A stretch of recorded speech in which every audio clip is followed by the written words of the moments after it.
What's up mga kabayan, welcome back sa ating panibagong video, and this is Ilonggo Bisdak in Europe. I am currently living and working here in Croatia, Europe mga kabayan. So sa mga nagtatanong ng update po mga kabayan ng ating face-to-face interview dyan sa Human Link Cebu and Davao City o Visayas and Mindanao mga kabayan. So ito na po yung update kasi dahil nagko-comment ko anong update was ang location po dyan sa Cebu o sa Visayas o sa Mindanao, Davao City, yung kanilang address mga kabayan, exact address ng kanilang interview. So bago lahat mga kabayan, mag-intro muna ako.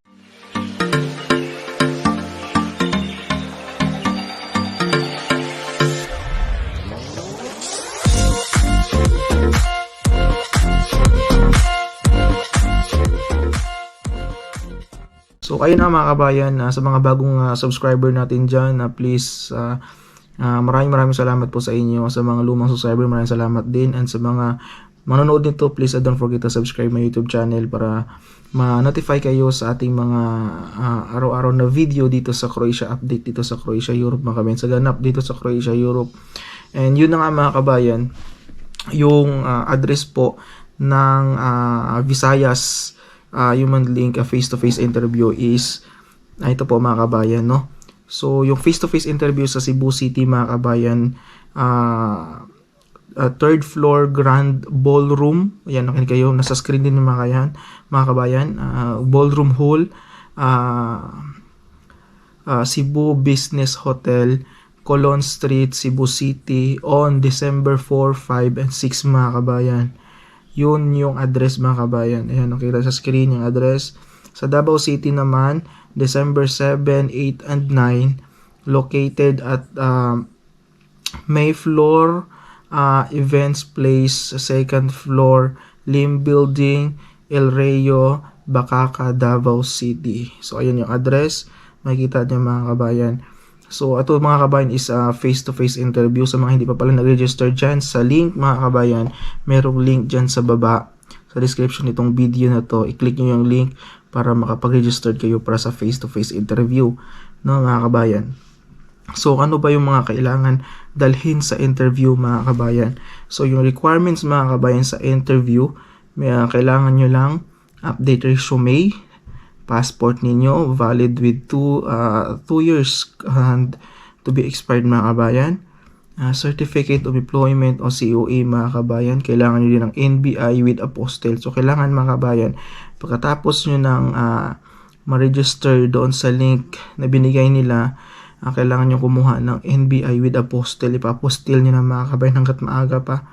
Tapos kailangan ng diploma, college or high school diploma ang kailangan nila mga kabayan. Of course, mga kabayan, dress to be impressed in your best formal attire mga kabayan for the special occasion. No, kasi once in a lifetime lang talaga sila dyan sa Visayas and Mindanao. Kasi mostly sa Manila yung kanilang main office mga kabayan. Wearing shorts, shirts, and jeans will be not entertained mga kabayan.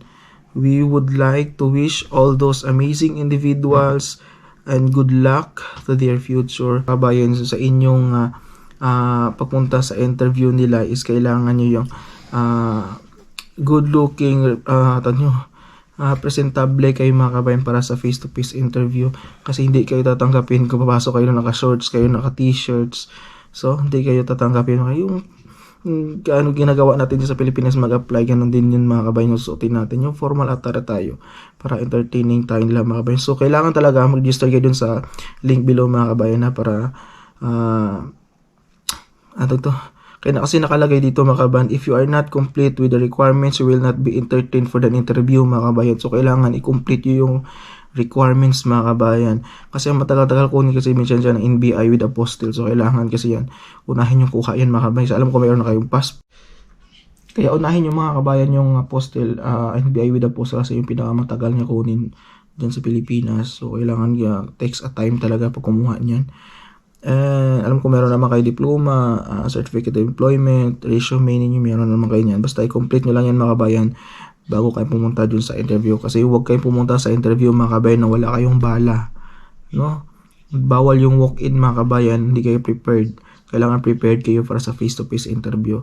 Kasi hindi naman to pocho-pocho na interview mga kabayan, kundi baga sinadya talaga nila dyan na mag-schedule, no, para makatulong sa ating mga kababayan na dyan sa Visayas at Mindanao. So kailangan mga kabayan prepared kayo kasi hindi lang naman to pang Pilipinas kundi international interview yan mga kabayan. So alam ko naman mga interview dyan mga kabayan is regarding na naman about sa inyong jobs description or previous jobs ninyo dyan, work experience sa Pilipinas.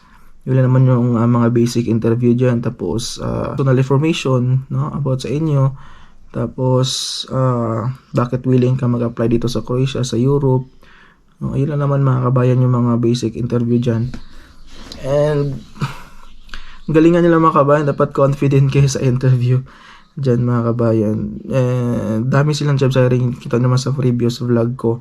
Yun yung mga jobs hiring nila dito sa Croatia. So kailangan presentable kayo mga kabayan, magpunta kayo dyan sa kanila. So ayan lang, sana makatulong sa inyo tong vlog na to mga kabayan, natulungan ko kayo. And good luck po sa inyong lahat sa mga nag-apply. And sana gabayan kayo ni God papunta dito sa Croatia, makapasa kayo sa interview mga kabayan. Kasi yung ito mga kabayan, 6 months yung process mag-apply sila, mag-interview sila ngayon. So yung process ako makapasa kayo sa interview is makarating kayo dito sa Croatia o sa Europe on April or May mga kabayan. Pinakamatagal na yan siya. So kailangan galingan nyo mga kabayan para makapasa kayo sa interview. So nakalagay din dito mga kabayan is no fees, any form and or purpose will be collected from the applicants. No, beware with illegal recruiter and human trafficker mga kabayan. So mag-ingat lang tayo sa mga ibang dyan kasi mahirap din naman yung apply lang tayo ng apply mga kabayan. So kami mga vlogger dito sa Croatia, so subok na namin yung mga agency kung sino yung legit, sino yung hindi legit mga kabayan dito sa Croatia na agency. So hindi naman pwedeng i-vlog namin yung mga hindi legit na agency, ipa-apply namin kayo para ma-scam, di ba? So hindi naman ganoon mga kabayan. So yung mga sinishare naming agency sa inyo is legit yan mga kabayan, makapunta kayo dito sa Croatia. And license yan sila ng POA mga kabayan, so huwag kayong mag-alala. Tapos yun lang mga kabayan, sana makatulong sa inyo.